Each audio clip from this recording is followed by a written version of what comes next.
에스겔서 6장 8절부터 10절을 제가 읽겠습니다. 그러나 나는 너희 가운데서 얼마를 남겨 전쟁을 모멸하게 하고 여러 나라에 흩어져 여러 민족들 사이에서 살아가게 하겠다. 전쟁을 모멸한 사람들은 포로가 되어 끌려가 이방 사람들 속에서 살면서 비로소 나를 기억할 것이다. 그들이 음란한 마음으로 내게서 떠나갔고 음욕을 품은 눈으로 그들의 우상들을 따라가서 내 마음을 상하게 하였으므로 그들은 자기들이 저지른 악행과 그 모든 혐오스러운 일을 기억하고 스스로 몸서리를 칠 것이다. 그때야 그들이 비로소 내가 주인 줄 알게 될 것이다. 내가 그들에게 이런 재앙을 내리겠다고 공연히 말한 것이 아님도 알게 될 것이다. 여러 차례 에스겔서를 살펴보면서 말씀드렸듯이 이스라엘 사람들이 바벨로니아의 포로로 끌려갔습니다. 포로로 끌려가는 그들에게 하나님께서 예레미야 예언자를 통해서 70년 후에 너희들이 풀려나서 다시 예루살렘으로 돌아오게 해주겠다라고 약속을 하셨죠. 예레미야 29장 10절에 이렇게 말씀을 하셨어요. 나 주가 분명히 말한다. 너희가 바빌로니아에서 70년을 다 채우고 나면 내가 너희를 돌아보아 너희를 이곳으로 다시 데리고 오기로 한 나의 은혜로운 약속을 너희에게 그대로 이루어 주겠다. 포로로 끌려가는 입장에서는 하나님이 다시 해방시켜서 되돌아오게 해주겠다라는 약속이 희망이 될 수가 있었겠죠. 그런데 문제는 그 기간이에요. 포로의 기간 몇 년간이라고 그러셨어요? 70년이에요. 그럼 포로로 끌려가는 이스라엘 사람들이 이 70년 후에 해방시켜주겠다는 말씀을 드리면서 좋아했겠습니까?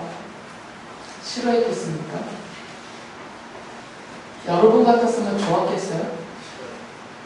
싫죠. 해방시켜준다라는 것까지만 들었을 땐 좋았겠지만 70년 후다 이 말을 들으면 그게 뭐가 좋겠어요? 후손들을 생각하면 좋겠죠. 후손들을 생각하면 나의 후손들은 자유롭게 되겠구나. 그런데 나만 놓고 본다면 이거는 좋은 얘기가 아니죠. 무슨 해방이 돼서 70년이 거기서 죽는데요. 뭐 지금처럼 의료시설이 잘 되어서 100세까지 사는 세상이 아니기 때문에 그 당시에는 일찍 죽잖아요, 사람들이. 그러니까 한평생 그냥 거기서 살다가 거기서 죽는 거죠. 얼핏 보면 좋아 보이지만 내용을 놓고 보면 그다지 좋은 얘기가 아니잖아요. 그러니까 많은 사람들이 낙심을 하게 되죠. 그래서 하나님이 덧붙여서 이런 말씀을 하셔요. 이게 70년이라는 기간이 확실하게 정해진 기간이기 때문에 그 바빌로니아 땅에서 도망칠 생각도 하지 말고 그냥 거기서 집 짓고 결혼도 하고 아이도 낳고 과일도 키우면서 정착하고 살아라라고 말씀을 하시죠. 29장 5절과 6절에서 이렇게 말씀하셨어요. 너희는 그곳에 집을 짓고 정착하여라. 과수원도 만들고 그 열매도 따먹어라.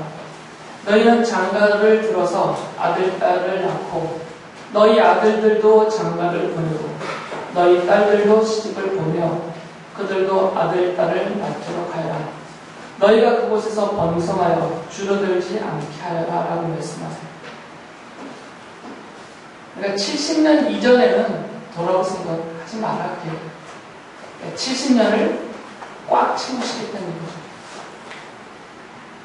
아이 집 짓고 농사도 짓고 아들들 장가도 보내고 또 손주들도 장가들도 보내고 시집도 보내고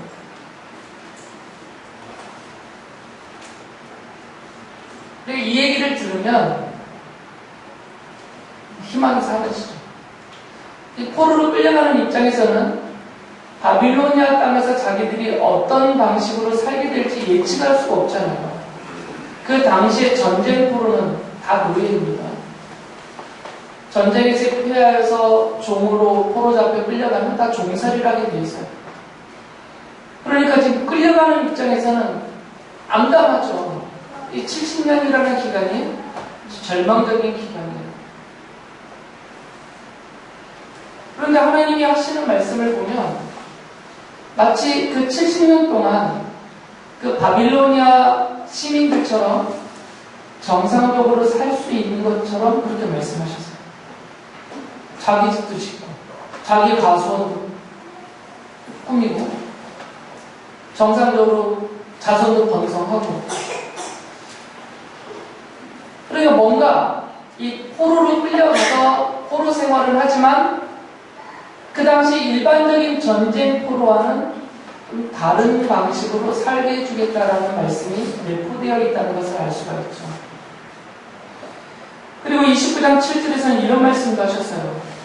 또 너희는 내가 사로잡혀 가게 한 그 성읍이 평안을 누리도록 노력하고 그 성읍이 번영하도록 나 주에게 기도하여라.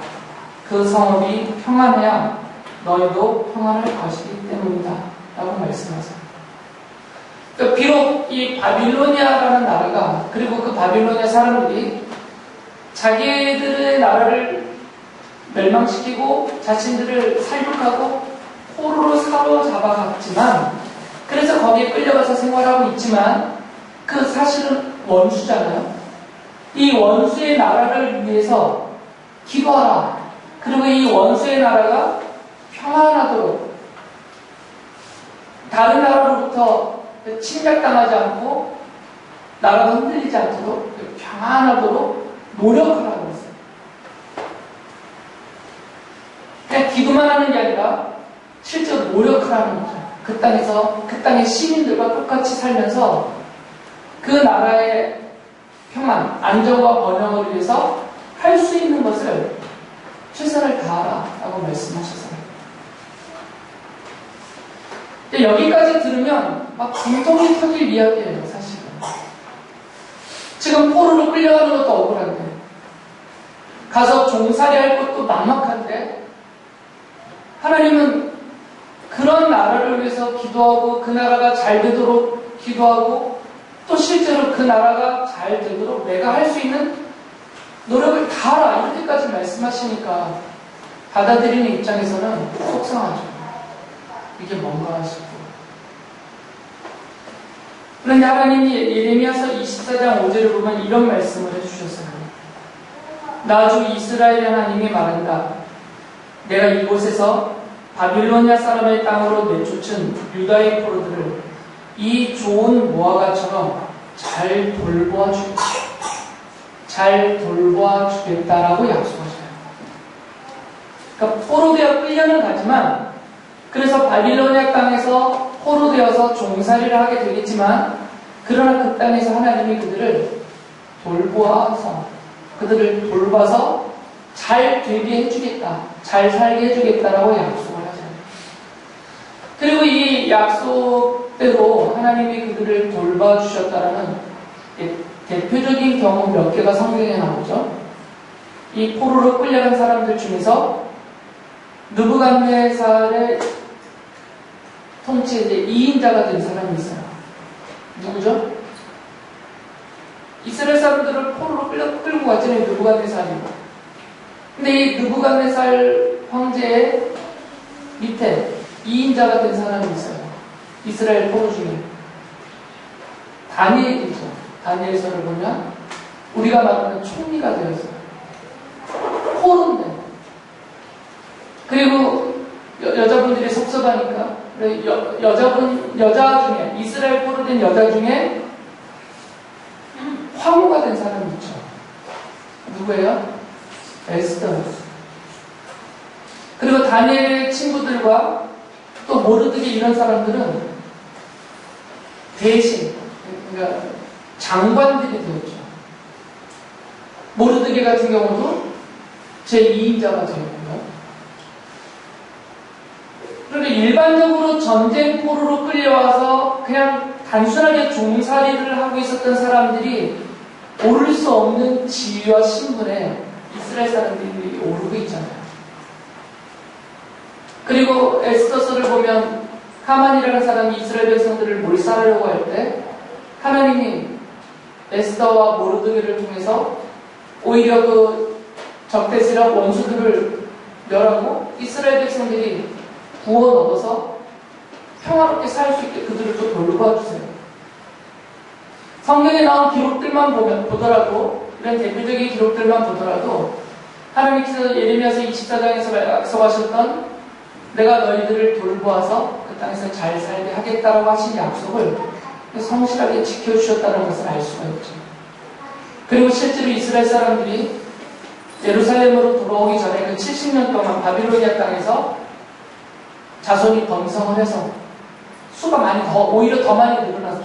포로로 끌려갈 때보다 더 많이 수가 늘어나서 수적으로도 번성하고 그들이 돌아올 때 또 끌려갈 때는 알몸으로 끌려갔지만 많은 재산들을 가지고 이렇게 돌아오게 돼요. 그런 모습들이 에스라서에서 나오고요. 느헤미야서에서 나오고 이런 것들을 보면 그 70년이라는 기간 동안 하나님이 내가 너희들을 돌보아서 잘 되게 해주겠다라는 약속대로 그들을 바빌로니아 땅에서 돌보셨다는 것을 알 수가 있어요.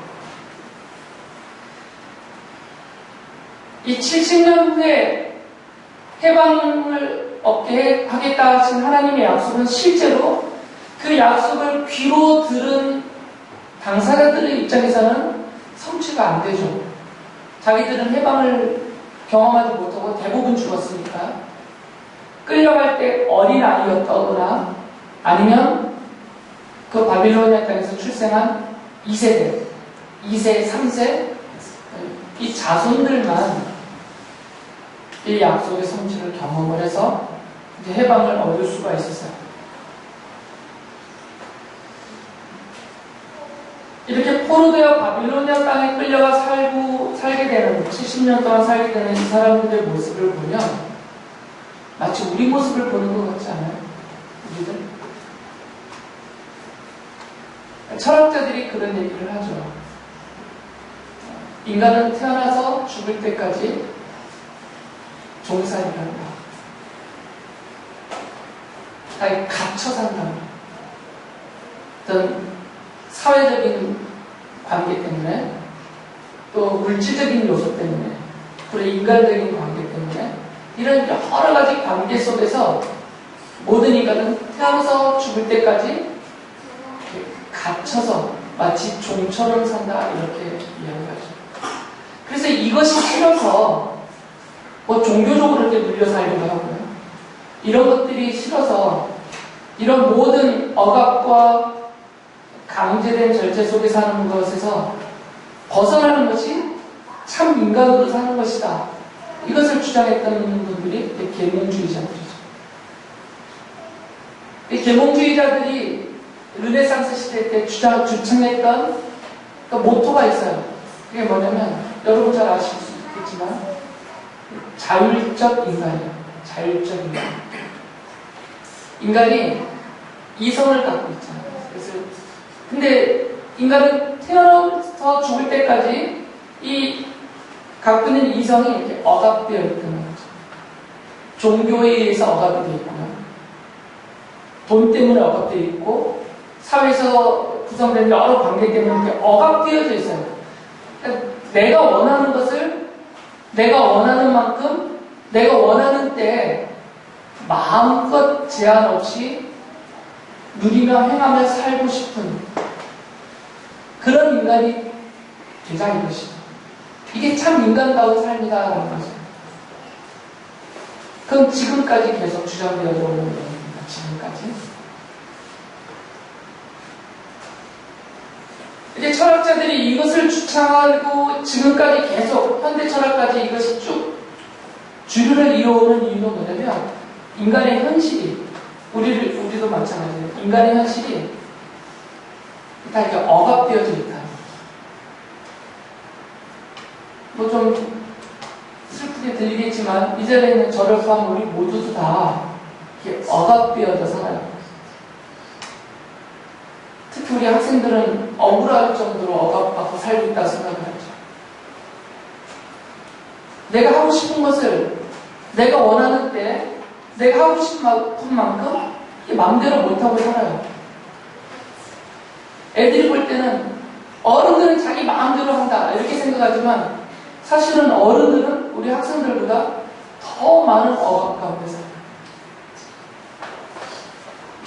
가정도 억압 속에 있습니다. 부모가 자녀들을 억압하고 자녀들은 부모를 억압해요. 서로 이 관계 속에서 서로를 올가매고 있단 말이죠. 대부분 직장 생활하는 우리 남성 동지들 보면 얼마나 힘들어요. 다 이렇게 물려있어요. 뭐 사장님들이라고 해서 자유롭거나 그렇지 않잖아요. 월급날만 되면 막 스트레스 받아서 힘들잖아요. 오다 받을 땐 좋지만 그 길에 제대로 물건 납품하는 게 얼마나 힘들어요. 이렇게 다 우리를 억압하고 있단 말이죠. 그래서 최고의 권좌에 있다라는 대통령들이 얼마나 힘들어요. 자기가 원하는 권력을 마음대로 못 휘두르니까. 마음대로 휘두른 사람들은 다 독재자들이죠. 그러다 총 맞아 죽기도 하고 암살당하기도 하고.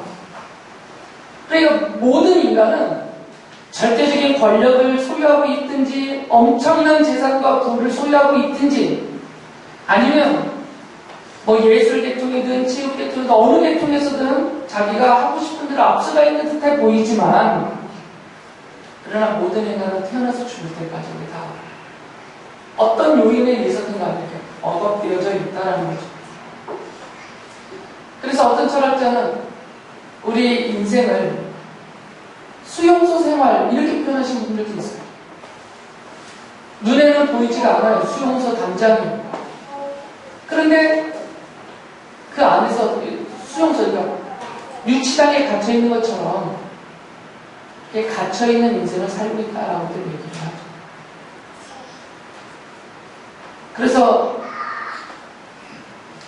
그 수용소의 담장을 내가 뛰어넘어 탈출한 것 같아 보여서 막 자유롭다라고 얘기하는 순간에 그 앞에 또 다른 담장이 더 큰 담장이 처있는 것을 경험하고 또 좌절하고 우리 인생이 다 그렇게 산다라고 얘기하고 있어요. 그래서 우리 인생을 성경은 종살이 한다라고 표현해요. 종살이. 그냥 성도만을 말하는 것이 아니고요. 모든 인간에 대해서 모든 인간은 종살이 하고 있다 이렇게 말해요. 몇 가지만 살펴보면 갈라디아서 4장 8절에 이런 말씀을 하세요. 그런데 전에는 여러분이 하나님을 알지 못해서 본디 하나님이 아닌 것들에게 종노릇을 하였지만 이라고 말해요. 종교적인 영역에서 종살이하고 있다는 거예요. 하나님이 아닌 헛된 다른 것들을 신으로 섬기면서 그 안에서 종살이하고 있다는 거죠. 이 종교라는 게 제대로 된 종교심을 갖고 제대로 된 종교 생활을 하면 그때부터 그 종교의 종살이가 됩니다. 우리들처럼. 교회 나오시는 분들이 교회 때문에 종살이를 해요. 왜 그러냐면 얽매인단 말이죠. 늦잠 자고 쉬고 싶은데 일요일만 되면 교회 가요. 종살이예요. 내가 피땀 흘려 번 그 아까운 돈을 갖다 바쳐야 돼요. 이게 종살이 아니에요, 이게?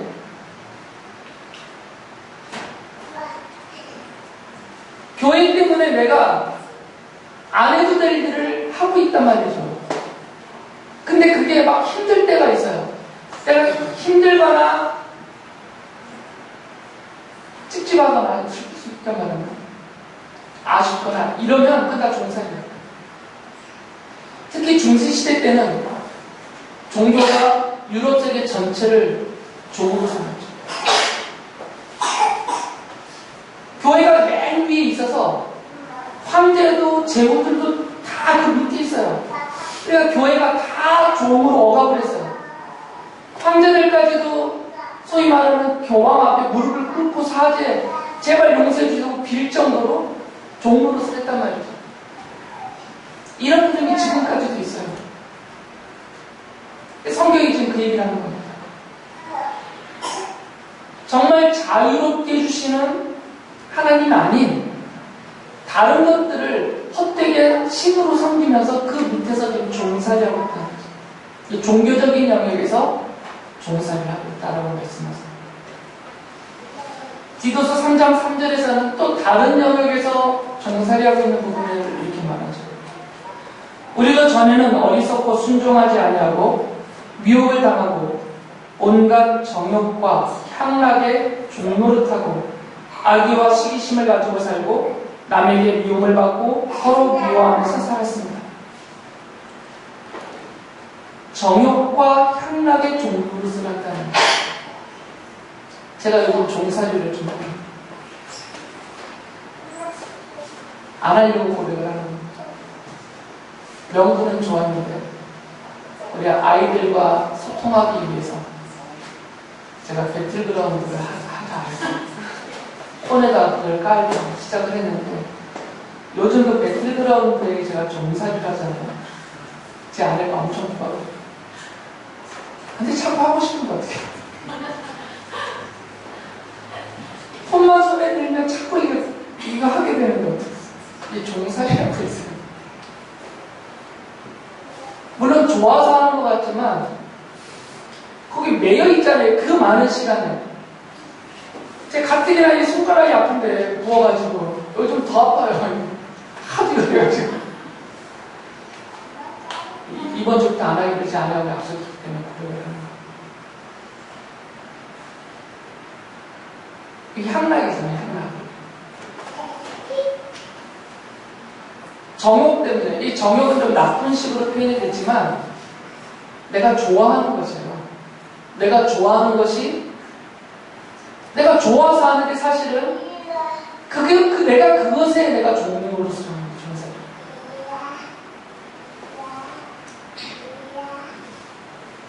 말씀드렸듯이 제가 워낙 게임을 좋아해요. 어려서부터 모든 종류의 게임, 심장 잡기의 능력, 모든 종류의 게임을 좋아해서 한번 시작하면 헤어나오지를 못하는 그런 단점이 있어요.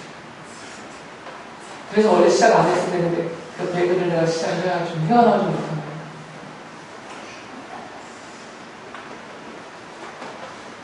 이 정욕이라는 것은 내가 좋아하는 것이에요. 좋아하는 것을 하고 싶은 마음. 그걸 나쁘게 표현한 거예요. 너무 심하니까 정욕이라고 표현한 거예요. 좋아하는 것을 하고 싶고, 좋아하는 것을 갖고 싶고, 좋아하는 그 시간을 누리고 즐기고 싶어 하는 거예요. 이게 절제되지 않을 때, 그리고 그 거의 종처럼 그것에 빠져들 때, 그걸 정욕이라고 하는 것이죠. 그리고 모든 사람들이 이 정욕과 향락, 즐거움에 종살이하고 있다라고 말하는 거죠. 심지어는 젊은 아이들에게 왜 돈 버느냐, 왜 이렇게 열심히 일해서 돈 버느냐 그렇게 말하면 정말 좋게 얘기하는 청년들도 있지만 들을 때 너무 험한 대답하는 청년들도 있어요. 그 돈 모아서 뭐 살려고요, 아니면 뭐 여행하려고요. 이유가 그거예요. 그 돈 모아서 다른 사람을 돕겠다라든지 가난한 사람들을 위해서 쓰려고 한다든지 이렇게 좋게 말하는 사람들은 몇 명 없고 거의 대부분이 자기 자신을 위해서 뭔가 사거나 무엇을 하겠다 이렇게 막 대부분 말씀.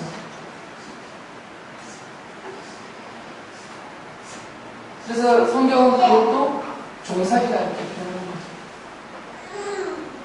그 외에도 성경에 여러 표현들이 있습니다. 그런데 이제 이런 것들을 이렇게 다 한 덩어리로 묶어서 한마디로 성경은 또 이렇게 표현해. 그런 것들을 종교적이든 사회적이든 물질적이든 관계적이든 로마서 7장 23절에 보면 내 지체에는 다른 법이 있어서 내 마음의 법과 맞서서 싸우며 내 지체에 있는 죄의 법에 나를 포로로 만드는 것을 봅니다. 어디에 포로가 된다고 지금 했어요? 앞에 보시면. 무슨 법에? 죄의 법에. 그러니까 어떤 방면이든, 종교적이든, 사회적이든, 물질적이든, 관계면이든, 어떤 방면에서든 간에 그 모든 것들이 결국은 하나의 법으로 통일이 되는데, 근본적으로는 그게 바로 죄의 법이라는 것이고요. 이 죄의 법에 내가 포로 되게 한다. 그래서 로마서 6장 20절에 성도들을 향해서 이렇게 말했어요. 여러분이 죄의 종일 때에는 의에 얽매이지 않았습니다. 죄의 종이었다라고 말합니다. 그러니까 죄의 종. 죄의 종이라는 것은 죄의 법에 얽매여서 그 법 아래 살고 있다. 그 말. 종교적으로든 정욕으로든 향락으로든 물질로든 관계로든 이런 모든 면에서 우리가 포로되어 종살이하게 되는 이유는 뭐냐면 그 모든 것에 종살이하게 만드는 요인이 있다는 것이에요. 그 요인이 바로 죄라는 것이죠. 이 죄라는 성향이 우리를 종살이하게 만든다는 것이에요. 왜 정욕에 빠지느냐? 우리 안에 있는 이 죄의 성향이 절제하지 못하게 하는 것이죠. 자꾸 탐하고 넘어가게 만드는 것이죠. 이 죄라는 성향은 양쪽 방면에서 영향을 미칩니다. 한쪽은 더 끌어당겨서 거기에 아주 몰입하게 만드는 그런 흡인력이 강해요. 죄는 꼭 나쁜 것만을 말하지 않습니다. 악행만을 말하는 것이 아니고 그것이 선해 보여도 좋아 보여도 아니면 선악의 구분이 없는 것이라 하더라도 이 죄의 성향은 계속해서 그쪽으로 아주 전념하게 끌어당겨요. 이게 죄의 성향이에요. 그래서 사로잡히게 만드는 것이죠. 그리고 사로잡히는 순간 죄에 빠지게 되는 거죠. 그것 때문에. 다른 한면에서는 뭐냐면 못하게 해요. 이쪽은 더 땡겨서 더 열심히 하게 만드는 거고 다른 방면에서는 방해해서 못하게 해요. 무엇을 못하게 하냐면 좋은 것을 못하게 하는 거죠. 좋은 일을. 이게 죄의 성향이에요. 우리가 할 수 있는 좋은 일이 정말 많습니다. 성경이 말하고 예수께서 가르쳐주신 대로 이기적인 삶에서 벗어나서 이타적인 삶으로 나아가면서 할 수 있는 좋은 일들이 정말 많아요. 그리고 꼭 해야 될 것들이고 근데 그걸 못하게 만들어요. 이게 죄의 성향이에요. 우리가 그 죄의 성향에 사로잡혀 있다는 거죠. 그래서 좋은 일을 못하게 만들고 좋지 않거나 하나만한 일들, 헛된 일들 또는 악한 일들을 더 많이 하게 끌어당겨요. 그 죄에 사로잡혀 산다는 것이죠. 이게 죄의 법이거든요. 그래서 죄의 종으로 산다. 성경이 그렇게 말하는 거죠. 이 포로되어 살고 있는 이스라엘 사람들의 모습을 보면서 그래서 우리의 모습이 보이는 것입니다. 하나님께서 이스라엘 사람들을 포로가 되어서 끌려가게 하실 때 의도하심이 있었죠. 말씀드렸듯이 어쩌다 보니 된 일이 아니라 하나님이 의도적으로 계획하셨다라고 말씀을 드렸어요. 하나님이 바빌로니아라는 나라를 크게 큰 나라가 되게 만드셨어요. 일부러. 그리고 이 바빌로니아라는 나라를 하나님이 내가 사용한 나의 도구다. 나의 몽둥이다. 이렇게 표현하거든요. 하나님이 도구로 삼으셔서 이스라엘을 치게 만드셨고요. 그리고 이스라엘 사람들을 포로로 끌고 가게 만드셨어요. 하나님이 다 의도하신 문제예요. 그리고 70년이라는 기간 동안 바빌로니아가 이스라엘 사람들을 포로로 사로잡고 그들을 종살이하게 만드셨죠. 하나님이 의도하시네요. 그리고 그 70년이 딱 끝날 때가 어느 때냐면 하나님이 페르시아라는 나라를 다시 일으켜서 고레스라는 왕을 강하게 만드셔서 그를 도구로 사용하여서 이 바빌로니아를 쳐서 멸망시켜버리죠. 그리고 포로로 잡혀갔던 이스라엘 사람들을 고레스가 다시 예루살렘으로 돌아가라. 황제 칙령을 반포하게 하셔서 그들이 약속대로 70년 후에 돌아오게 하세요. 이것은 세계사의 역사입니다. 세계 역사. 그런데 성경은 이 세계의 일반적인 역사가 하나님의 의도하심 안에 있다라고 좀 설명하고 계세요. 성경이 그렇게 설명해 주고 있죠. 그 하나님의 의도하신 목적은 이스라엘 사람들이 뉘우치고 회개하고 돌이켜서 다시 하나님을 알고 믿고 섬기게 하려는 뜻이었어요. 그들이 하나님을 알지 못했기 때문에 하나님을 믿지 않고 섬기지 않고 하나님의 백성으로 살지 않고 온갖 악행을 저지르면서 살았기 때문에 그들을 바로잡아서 하나님의 백성들에게 하시려는 그런 하나님의 의도하심이 계셨다는 거죠. 아까 읽어드렸던 에스겔서 6장 9절의 말씀 다시 한번 읽어드리겠습니다. 전쟁을 모면한 사람들은 포로가 되어 끌려가 이방 사람들 속에서 살면서 비로소 나를 기억할 것이다. 이게 하나님의 의도라는 거죠. 그들이 음란한 마음으로 내게서 떠나갔고 음욕을 품은 눈으로 그들의 우상을 따라가서 내 마음을 상하게 하였으므로 그들은 자기들이 저지른 악행과 그 모든 혐오스러운 일을 기억하고 스스로 몸서리를 칠 것이다. 이게 하나님의 의도하심이 계셨어요. 그리고 하나님이 약속하셨죠. 70년이 되면 내가 너희들에게 왕을 세워 보내주겠다. 그 왕이 너희들을 해방시켜 줄 것이고 다시 너희들이 나라를 세우게 하여서 다시는 포로가 되지 않는 영원한 그 나라를 누리도록 그의 왕자와 그의 통치, 그의 왕권을 영원히 내가 지켜주겠다. 하나님이 약속하셨어요.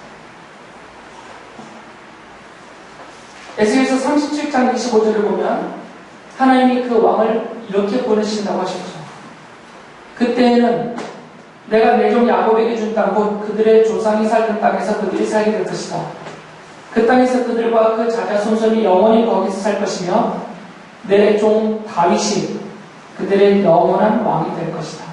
다윗을 보내겠다라고 말씀하셨어요. 저번에 말씀드렸듯이 이 다윗은 이미 500년 전에 죽었습니다. 이 바빌론의 포로를 끌려갈 시점에서 따진다면 포로에서 돌아오는 그 시점에서 따진다면 다윗은 이미 500년 전에 죽은 사람입니다. 대략. 그러니까 500년 전에 죽은 다윗이 다시 살아나서 이들에게 왕으로 올 리는 없잖아요. 그래서 성경 전체는 이 말씀에 대해서 이렇게 해석을 하죠. 다윗과 같은 왕. 그리고 그 다윗과 같은 왕을 다윗의 후손으로 오는 왕. 더 줄여서 다윗의 후손 이렇게 부릅니다. 하나님이 다윗과 같은 왕, 다윗의 후손으로 오는 왕, 곧 다윗의 후손을 보내서 이스라엘 사람들을 포로에서 해방시키고 그들을 위한 영원한 나라를 세워서 거기서 영원한 자유인으로 더 이상 억압과 눌림이 없는 영원한 자유인으로 하나님의 백성으로 살게 해주겠다라고 약속하셨어요. 여러 차례 설교를 통해서 이 다윗과 같은 왕, 다윗의 후손으로 오는 왕, 그분이 예수 그리스도라는 것을 여러분이 다 알고 있습니다. 그리고 이렇게 믿고 있죠. 실제로 성경이 그렇게 말씀을 하고 있기 때문이에요. 이 다윗의 후손으로 다윗과 같은 왕으로 오시는 그 메시아가 와서 해야 하시는 일, 그 백성들을, 하나님의 백성들을 향해서 하시는 일을 예언서들이 많이 예언했는데 그 중에 하나가 이사야 예언이에요. 이사야 예언에 이런 말씀이 있습니다. 이사야서 61장 1절에 보면 주님께서 나의 기름을 부으시니 주 하나님의 영이 나에게 임하셨다. 주님께서 나를 보내셔서 가난한 사람들에게 기쁜 소식을 전하고 상한 마음을 싸매어주고 포로에게 자유를 선포하고 갇힌 자에게 석방을 선언하고 이게 메시아가 하는 일이란 말이에요.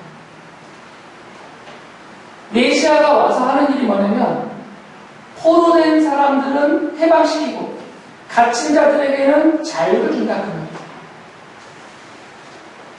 이 메시아로 오신 다윗과 같은 왕으로 오신 예수 그리스도가 이 땅에 오셔서 하시는 일이 뭐냐면 갇힌 자들을 풀어주는 일입니다. 포로들을 해방시키는 일입니다. 누가복음 4장 18절에서 예수께서 이 이사야서 61장 1절 말씀을 그대로 인용하면서 바로 내가 그 메시아이고 내가 이 일을 하러 왔다라고 말씀을 하죠. 그래서 바울사도가 갈라디아서 5장 6절에서 이렇게 말씀을 하는 거죠. 그리스도께서 우리를 해방시켜 주셔서 자유를 누리게 하셨습니다. 그러므로 굳게 서서 다시는 종살이의 멍에를 들지 마십시오.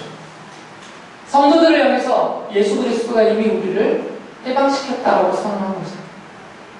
이제 우리는 종이 아니다라는 거죠. 로마서 8장 15절에서 이렇게 말씀했어요. 여러분은 또다시 두려움에 빠뜨리는 종살이의 영을 받은 것이 아니라 자녀로 삼으시는 영을 받았습니다. 그래서 우리는 그 영으로 하나님을 아빠, 아버지라고 부릅니다. 이제는 종이 아니라 자녀가 되었다는 거예요. 6장 17절, 18절에서는 이어서 이렇게 말하죠. 그러나 하나님께 감사하는 것은 여러분이 전에는 죄의 종이었으나 이제 여러분은 전에 받은 교훈에 보낸 마음으로부터 순종함으로써 죄에서 해방을 받아서 의의 종이 된 것입니다. 이제는 신분이 바뀌었다는 거죠. 전에는 죄의 법에 갇혀서 죄의 종살이라는 죄의 종이었지만 이제는 이 죄의 법에서 벗어나서 하나님의 자녀가 되어서 의의 종이 되었다 이렇게 말해요. 그리고 6장 22절에서는 이제 여러분은 죄의 해방을 받고 하나님의 종이 되어서 거룩함에 이르는 삶의 열매를 맺고 있습니다. 그 마지막은 영원한 생명입니다 라고 말해요. 이제는 하나님의 자녀요 의의 종이요 하나님의 종이다라는 것이죠. 이제는 하나님의 법 안에서 사는 사람들이다 그 말이에요. 전에는 죄의 법 안에서 살았어요. 그러니까 죄의 종이죠. 그러나 이제는 하나님의 법 안에서 살고 하나님의 통치하심 안에서 살고 하나님의 말씀하심을 따라 사는 사람들이 되었어요. 그러기 이제는 하나님의 종이다 그 말이에요. 우리가 하나님의 자녀고 하나님의 종이 되었지만 우리의 몸은 실제로는 이 세상에서 아직 살아가고 있습니다. 이 세상이라는 큰 수용소 안에서 포로 생활하는 것처럼 그렇게 살아요. 내가 하고 싶은 대로 못 살고 내가 원하는 것을 원하는 때 원하는 만큼 아무런 간섭도 받지 않고 그렇게 살지 못하고 있어요. 현실적으로. 이제는 우리는 다른 법에 매여서 삽니다. 전에는 죄의 법에 매여 있었기 때문에 그렇게 못 살았어요. 자유롭게. 이 죄의 법에 매여서 죄가 끌어다니는 그 강한 흡입력에 끌려서 하지 말아야 할 것들을 하고 살고 있었고 하나 안 하는 일들을 하면서 살고 있었어요. 그러나 이제는 다른 법에 매여서 그 법대로 끌려가면서 살고 있습니다. 그 법은 하나님의 법이에요. 이 하나님의 법은 사랑의 법이고 성경 전체가 사랑의 법이니까 이 사랑의 원리를 따라 살아가도록 강제당하고 있어요. 그래서 예수께서 이 하나님의 법에 따라 사는 삶의 모습을 본으로 보여주셨습니다. 그게 뭘까요? 예수님이 이 하나님의 법에 사로잡혀서 하나님의 법대로 따라 사는 하나님의 종의 삶의 모습을 본으로 보여줬어요. 죄의 법에 종살이하는 사람의 모습과 반대되는 것입니다. 이 죄의 법에 종살이하는 사람들의 대표적인 특징은 무엇이냐면 아무리 고상하게 철학과 예술로 포장을 해도 그 공통된 특징이 있어요. 이기적이에요. 나를 위해서 삽니다. 확대해봤자 나의 가족을 위해서 살아요. 이거와 반대가 뭐죠? 이기적이다와 반대가 이타적이잖아요. 하나님의 이 사랑의 법대로 따라 살면 예수님이 보여주신 대로 이타적인 삶을 살게 됩니다. 나만을 위해서 살지 않아요. 내 곁에 있는 사람들의 행복을 위해서 내 곁에 있는 사람들을 이롭게 하는 삶을 더 힘써요. 상대적으로. 이 하나님의 법에 속하여서 하나님의 종으로 사는 성도들이 존재합니다. 그러니까 이 성도들의 삶의 특징은 이기적인 성향보다는 이타적인 성향이 뚜렷해야 되고 더 강해야 돼요. 그렇게 바꿔놓으셨다는 거죠. 그래서 점점점 성도들은 예수 그리스도의 십자가의 복음을 확실하게 깨닫고 믿고 주님의 이 십자가에서 나를 위해서 이타적으로 희생해 주신 그 사랑을 깊이 깨닫게 되면 그때부터 변화가 생깁니다. 이기적인 삶에서 이타적인 삶으로 점점 나아갑니다. 정도의 차이는 다 있습니다. 사람마다. 그러나 이제는 성향이 바뀌었다는 거죠. 전에는 이 이타적인 삶은 점점 줄고 이기적인 삶의 방향으로 몰입되어가는 삶이었는데 주님의 십자가에서 보이신 이타적인 삶을 사랑으로 바꾸고 나니까 방향이 바뀌었어요. 충분하진 않더라도 점점 이쪽으로 나아가게 된다는 거죠. 이게 하나님의 종의 삶이고 하나님의 법에 갇혀 사는 종의 삶이에요. 이건 아름답죠. 이건 추악하고. 물론 막막함은 있습니다. 우리가 구원을 받고 죄 용서를 받고 하나님의 자녀가 되었어요. 성경이 말하는 대로 이 죄의 법에서 해방이 되었어요. 그러나 현실적으로 보면 현실감이 없어요. 별로 느껴지지가 않잖아요. 여전히 우리는 가정에서나 직장에서나 사회에서 여전히 종된 그런 압박 속에서 살잖아요. 그런 엄청난 스트레스를 받으면서 살고 있어요. 교회 안에서조차도 그걸 우리를 받고 있잖아요. 서로 관계 속에서.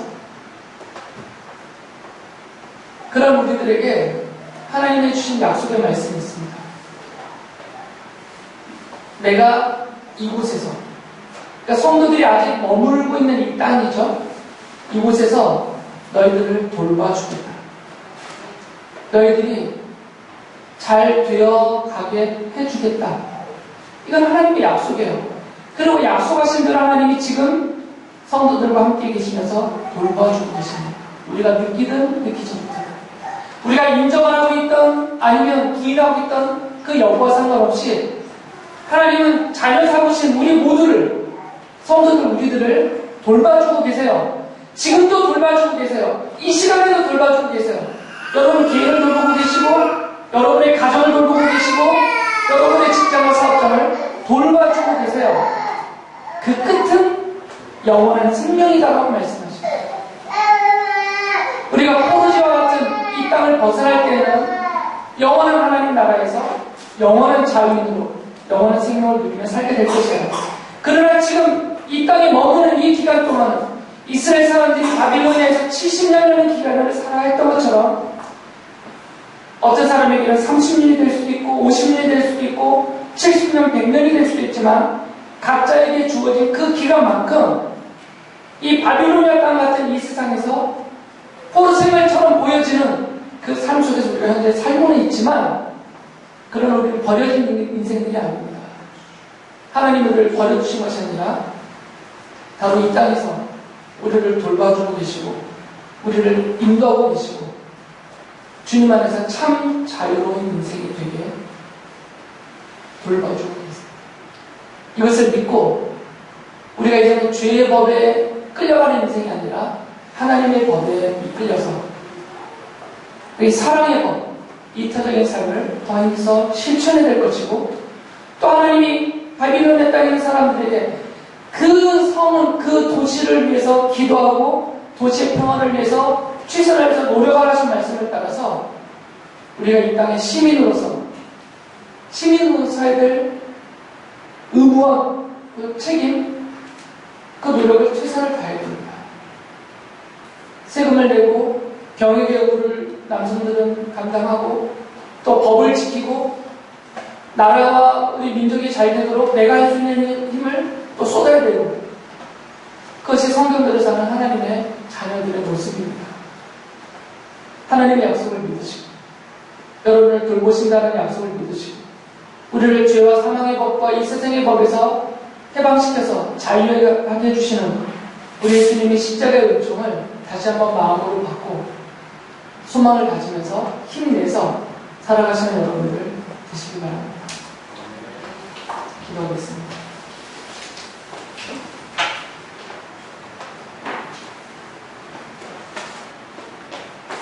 우리를 이 모든 종살이에서 근원적으로